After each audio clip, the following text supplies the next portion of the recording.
Olá, muito bem, Gustavo Luiz por aqui com mais um tema, com mais um bate-papo, pra gente sempre poder trocar uma ideia, né? Você aí, sabe Deus que horas que você tá assistindo esse nosso conteúdo e eu por aqui também, sempre trazendo alguns assuntos que são pertinentes, que eu acho interessante da gente poder trocar ideia. Lembrando que é para você se inscrever no canal, caso você ainda não seja inscrito, aperta também aquele sinalzinho de curtir também e compartilha esse nosso conteúdo, manda para mais pessoas e convida as pessoas também a fazer seus comentários aqui, que tudo isso nos ajuda a divulgar mais coisas, mais conteúdos aqui da Simples para as pessoas. Então você me ajuda, né? Dessa forma. Tá bom? Outra coisa dizer que esse conteúdo tem um patrocínio da Guilf Confecções, essa confecção já famosíssima aqui em Além Paraíba e também na região, né? A Guilf que tem uma loja na Ilha do Lazareto e também tem a sua matriz ali na Influência, né? Você que tá pensando aí precisando de comprar a sua roupa íntima, mas também o seu biquíni, né? A sua sunga, toda a moda praia. Tudo que você precisa numa confecção de qualidade, você vai encontrar ali na Guilf Confecções. Guilf Confecções, que está ali na Influência e também tem aqui em Além Paraíba, na Ilha do Lazareto, logo ali na entrada ali, tá bom? Olha, eu tive um pai, eu tive uma mãe, que eles foram ótimos exemplos para minha pessoa. Meu pai e minha mãe, eles construíram muito bem, de uma forma muito bem construída, o Gustavo Luiz que fala com você aqui hoje, né? Tenha certeza de uma coisa, tá? O seu filho, ele é reflexo, ele é o seu reflexo. Tudo de errado que você fizer, ele vai fazer. Tudo de certo que você for fazer, ele vai fazer também. Amém? Às vezes a gente tem um hábito de ficar criticando o filho da gente, né? Ah, porque você... Mas pode ter certeza, ele é aquilo ali que você tá passando aperto hoje com o seu filho, é porque ele é um reflexo, ele tá copiando de você. Amém? Já fica essa dica pra você logo no início aqui. Mas o meu pai e minha mãe, eles foram maravilhosos pra mim. Eu tive um pai e uma mãe que eram pessoas carinhosas. Eles eram pais... Meus pais já são falecidos, tá? Dona Tereza já faleceu e o seu Isauro também já faleceu também. E foram pessoas maravilhosas na minha vida. Mas eu passei uma fase da minha vida muito complicada. Como você pode ter visto no título aí, né? Eu tive o alcoolismo na minha infância. Mas não foi só na minha infância. Foi na minha adolescência e foi até na parte mais madura ali, eu já moço, na minha mocidade. Eu também tive que conviver muito tempo com alcoolismo na minha vida. Gustavo Luiz, você era alcoólatra? Não, eu não era alcoólatra. Mas o meu pai era. E esse alcoolismo do meu pai, ele vinha na contramão do que era o meu pai sem beber. O meu pai, ele, quando estava sóbrio, pensa numa pessoa maravilhosa. Pensa numa pessoa assim que era meu exemplo, meu herói mesmo. E hoje que eu sou com o Arthur, hoje a forma que eu cuido e trato do Arthur, do meu filho, né? É a mesma maneira que meu pai me tratava. Aliás, o Arthur era o xodó do meu pai. Meu pai morreu, antes de morrer, meu pai conheceu o Arthur. E meu pai era apaixonado pelo meu filho. Tanto é que ele falava, né? Quando eu tiver... Meu pai falava isso, né? Quando eu tiver tocado... não me traz o Arthur aqui, não. Tocado ele era doidão, tava bêbado já. E eu respeitava isso. Mas com meu pai, quando tava sóbrio, meu pai brincava com o Arthur de se jogar no chão, esfregar no chão, rodar no chão com o Arthur. Meu pai foi um avô, assim, maravilhoso. Ele curtiu o neto dele. Ele era apaixonado com meu filho. Mas meu pai, quando bebia... Meu pai, quando bebia, era uma tragédia. Pra você ter ideia, uma das coisas que acontecia, meu pai, a fisionomia do rosto do meu pai mudava. Era uma coisa muito doida. Eu olhava pro meu pai e não via meu pai. Isso aí, muita gente via a mesma coisa. Não é nada que, não, você tava no espírito e tal. Não é nada disso, não. Pessoas que estavam ali de boa ali, observavam, cara, o semblante do seu pai muda bêbado, né? E era isso mesmo, meu pai quando estava embriagado, meu pai lutou com essa coisa maldita chamada alcoolismo durante muito tempo na vida do meu pai. Foi uma fase, olha, eu vou te falar, foi uma fase muito complicada. E meu pai quando bebia, meu pai se transformava, meu pai não era mais aquela pessoa que eu acabei de citar aqui no início. Meu pai sóbrio, era maravilhoso. Meu pai bebia, ele se transformava em outra pessoa, uma outra personalidade surgia ali. E era uma coisa muito complexa. Eu tô falando aí de infância, mas também de adolescência e também de mocidade, uma parte da mocidade também. Então, meu pai, e eu passava muita vergonha, eu tinha muita vergonha do meu pai. Quando meu pai bebia, eu passava muita vergonha com meu pai. Meu pai, ele ficava muito ruim, ficava tonto, caía no chão. Às vezes as pessoas tinham que levar ele lá pra casa. E aí às vezes ele tava lá em casa, vomitava tudo. E os meus colegas da rua viam meu pai doidão e meio que debochavam de mim, me zoavam também. Era uma vergonha. Gente, foi uma infância pesadíssima, entende? E era complicado pra mim eu ver aquela pessoa que eu admirava tanto sendo uma pessoa tão estranha pra mim quando ele bebia. E maltratando a minha mãe das mais variadas formas que você pode imaginar. Meu pai batia na minha mãe. E eu presenciando isso tudo. Era o cara sóbrio que eu admirava, não era mesmo aquela pessoa que bebia e fazia um montão de coisa errada. Era uma pessoa que ficava... Era uma pessoa estressada, era uma pessoa complicada demais quando ele tava bêbado. Entende? Meu pai tinha umas festas de final de ano, eu já tava um pouco mais velho, mas na minha família, no Carmo, a gente ia pra lá todo final de ano. Então, final de ano pra mim, pra você ter ideia, quando eu sabia que nós tínhamos que aquela semana era a semana de ir pro Carmo se encontrar com a família. E era o mesmo período também que meu pai trabalhava numa loja aqui em Paraíba, numa firma chamada... Numa firma, não vou dizer o nome da firma não. Essa firma nem existe mais. Mas eu sabia que também teria festa de despedida da firma. E tanto nessa festa da despedida da firma, quanto na festa de final de ano da minha família ali no Carmo, eu já sabia que meu pai ia aprontar. Então meu pai ficava muito bêbado, mas muito bêbado. Bêbado de vomitar na frente dos outros, de pessoas ter que levar ele pra casa, que era uma coisa horrenda. Uma vez no Carmo, a gente voltando do Carmo, meu pai uma vez jogou a gente, pegou o carro, a gente tava indo na BR-116, ali próximo, depois do Mega Grill. A gente pegou, passou por ali, ele tava vindo uma carreta, meu pai tinha um Fusca, a gente trocava de carro quase todo ano. E meu pai tinha um Fusca novinho, cara. Ele olhou pra Scania e falou assim, vamos morrer, vamos acabar com isso, vamos morrer todo mundo junto aqui agora.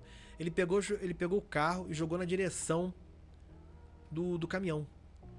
E eu vou dizer que foi a mão de alguma coisa ali, de Deus, um anjo, sei lá, que pegou o carro e voltou pra pista. Eu só lembro do caminhão da Scania, grandona, buzinando e passando rente, assim, muito assim, do ladinho, assim, da gente, assim. E foi horrível. Foi eu, minha irmã, minha mãe gritando dentro do carro. E a gente não morreu ali aquele dia ali porque só Deus sabe por quê. E quando aproximava... Então, assim, essas festas de final de ano... meu pai na festa de final de ano, uma vez, a gente estava construindo a nossa piscina lá em casa. Meu pai bancou doido, subiu a escada muito ruim, correu, se atirou, meu filho. Se jogou dentro da piscina vazia. Só tinha concreto. Bateu com a cara, ficou tudo inchado, ficou não sei quanto tempo no hospital internado. Então, quando falava pra mim esse negócio de festa de final de ano e festa da família lá no Carmo, me causava diarreia, mexia com o meu emocional, eu acabei criando uns caguetes de tremer todo, de balançar a mão, de chorar, eu tinha umas crises de choro do nada. Isso acontecia na escola, aí as professoras e a diretora da escola me chamavam de retardado, né? E era horrível. E chamava minha mãe, chamava meu pai, olha, seu filho é um retardado, ele não pode ficar aqui na escola, mas não era uma junção de coisas, porque eu tanto era ver meu pai bêbado, fazendo aqueles vexames, mas também as coisas que meu pai fazia com a minha mãe também. Acabou que depois, nessa história toda, passaram-se os anos, a minha mãe também depois começou a ter problema psiquiátrico também. Eu acredito que também foi por conta foram mais de 30 anos, de 20 para 30 anos de problema lá em casa com alcoolismo. Isso da minha infância até a minha mocidade. Eu já tava viajando ainda, fazendo show pra fora aí. Tinha notícia do meu pai aprontando aqui em Paraíba quando bebia. Entende? Foi uma fase... Eu tinha vergonha do meu pai. Chegou uma fase da minha... Na adolescência, né? Tinha que ser, né? Eu comecei a ter vergonha do meu pai. Porque meu pai fazia muita coisa, sabe? E as pessoas sabiam que ele era o meu pai. E era um vexame louco. E isso mexeu demais comigo. Aí, passa os anos, eu me converto. E eu tava um dia no culto, numa quarta-feira. Quando eu chego em casa, meu pai tava dormindo, bêbado, no vaso lá do banheiro lá de casa.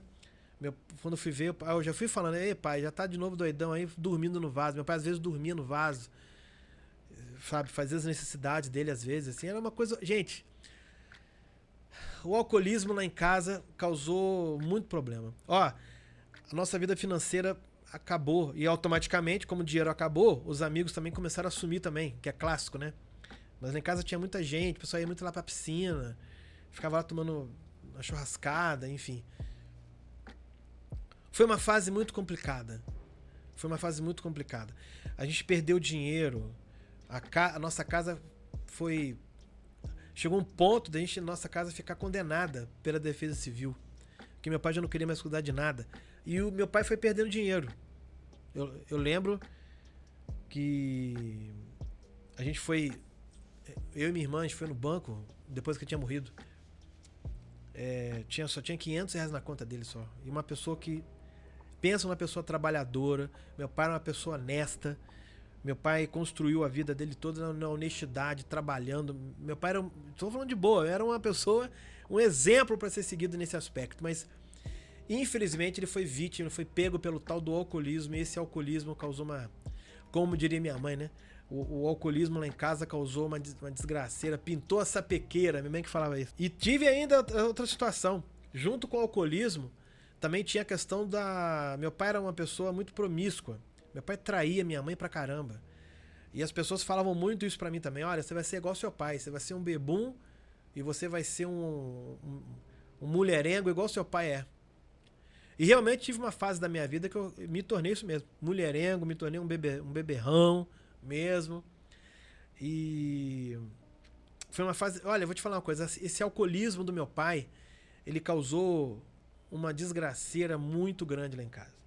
Acabou que nesse dia, nesse lance do culto, eu achei que ele tinha dormido sentado no vaso e tava lá roncando. Quando eu fui no banheiro, meu pai tava desmaiado no chão, tendo convulsões, e foi o tempo de chamar o pessoal uma ambulância, que na época não tinha SAMU, levamos para o hospital.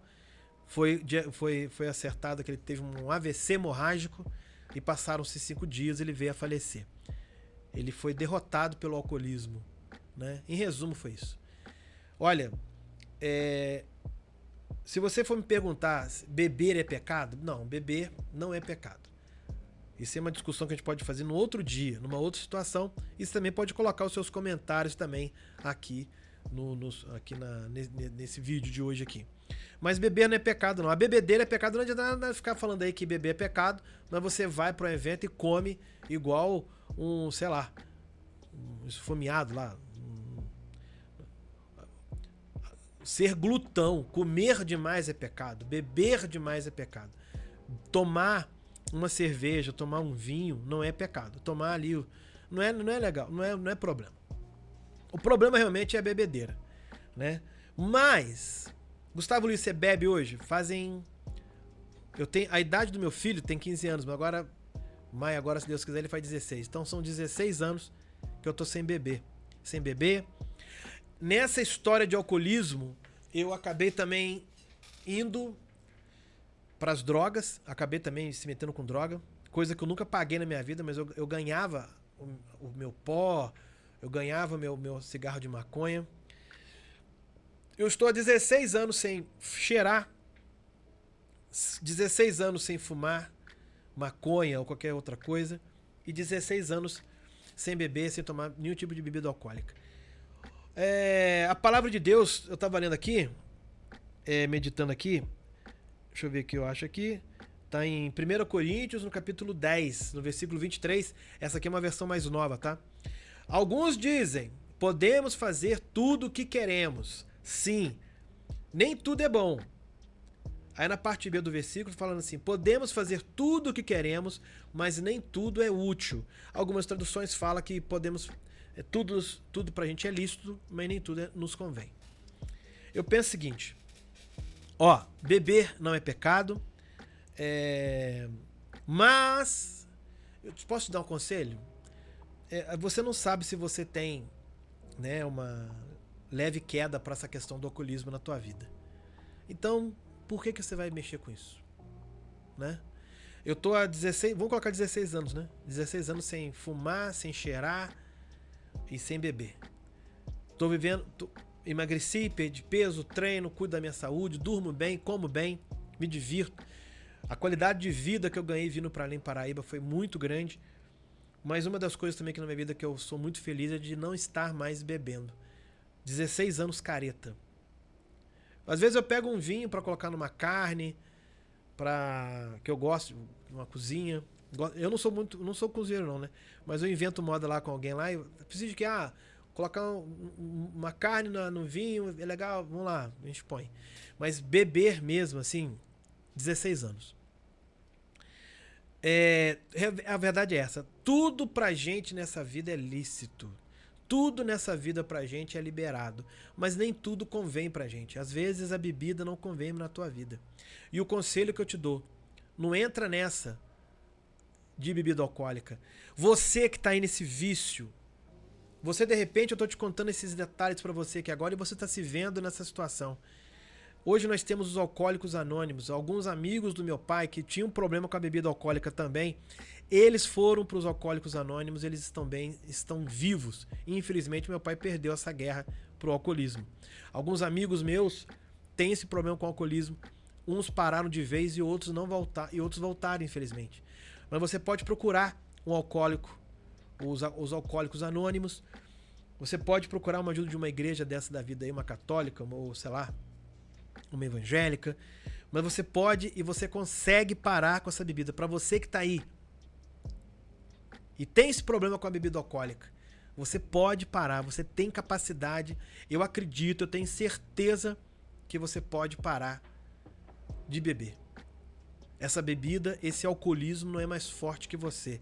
Você é mais forte que o alcoolismo. E vou te dizer mais uma coisa, você junto com Deus, você ainda assim... Você pode me perguntar, mas Gustavo, como é que você parou de beber? Como é que você parou de cheirar? Como é que você parou de fumar? Então, foi Deus, sabe? Jeová Rafá. Deus que cura. Eu não fui pra clínica, eu não fui pra lugar nenhum. Não fui pros Alcoólicos Anônimos, eu simplesmente um dia determinei na minha vida que eu não queria mais beber, que eu não queria mais fumar e eu não queria mais cheirar. E tô aí 16 anos, careta não me faz falta nenhuma. Parece, eu faço meus check-ups todo ano, os médicos falam assim, cara, parece que não tem, você nunca fez isso na vida. Quando você fala que você já fez, e alguns já me conhecem da vida antiga, né? Cara, parece que aquele bebum que eu via cheirando aí, fumando por tudo que é lado, o seu corpo tá limpinho. É Deus, cara. Você a gente sem Deus, a gente não consegue nada, né? Por pior que seja esse vício que você tem aí, você é capaz de se libertar dele. Eu tenho certeza disso. Eu tenho certeza disso. Então, tudo é lícito pra gente, mas nem tudo convém. Eu espero que esse meu relato, eu tô pra gravar esse relato aqui já faz um bom tempo, mas é um problema, né? A gente fica preocupado demais, a gente tem esse hábito de ficar pensando o que as pessoas vão pensar da gente. Mas eu acho que vai te ajudar de alguma forma. Pega esse nosso conteúdo, compartilha com outras pessoas, por favor. A minha ideia é de mais pessoas ficarem sabendo desse canal, mas para a gente poder trocar ideia. Deixa seus comentários aqui, por favor, também aqui embaixo. Se inscreva no canal e aperta o sininho do curtir, por favor. Tá bom? Que Deus te abençoe. É isso. Tudo é lícito pra gente, mas nem tudo convém. E a minha sugestão pra você, se você ainda não bebeu, não toca na bebida alcoólica. E se você tem esse hábito ainda de tomar cerveja, tomar seu vinho, a minha sugestão, sai fora disso. Fica sóbrio. A sobriedade é 1000 vezes melhor do que às vezes você tirar um um tempo ali para tomar um vinho e de repente esse vinho ou essa cerveja ou outro tipo de bebida qualquer ser a coisa que vai desgraçar a tua vida e fazer você perder um montão de coisas que são boas na vida da gente. Meu pai perdeu tudo. Tudo que meu pai conquistou na vida dele, meu pai perdeu por conta do alcoolismo. O alcoolismo desgraçou a minha família, destruiu a minha família. Louvado seja Deus que eu e minha irmã hoje a gente tá aí. Mas porque foi Deus mesmo que tá ali com a gente. Que se não fosse, a gente não estaria aqui firme aqui hoje. Minha irmã também bebia, tá? Minha irmã também bebia. Hoje nem eu nem ela bebemos. Graças a Deus. O meu filho também, que eu posso fazer pra ele não tomar cerveja, não me meter com bebida alcoólica, nem com mais nada, nem com droga, nem com nada. A gente fica falando na cabeça dele. Porque eu sei, ele sabe o que a bebida alcoólica causou na minha vida. Que Deus te abençoe, tá bom? Passa esse contato nosso para outras pessoas. A gente volta aí em breve para trocar outras ideias. Tchau, tchau.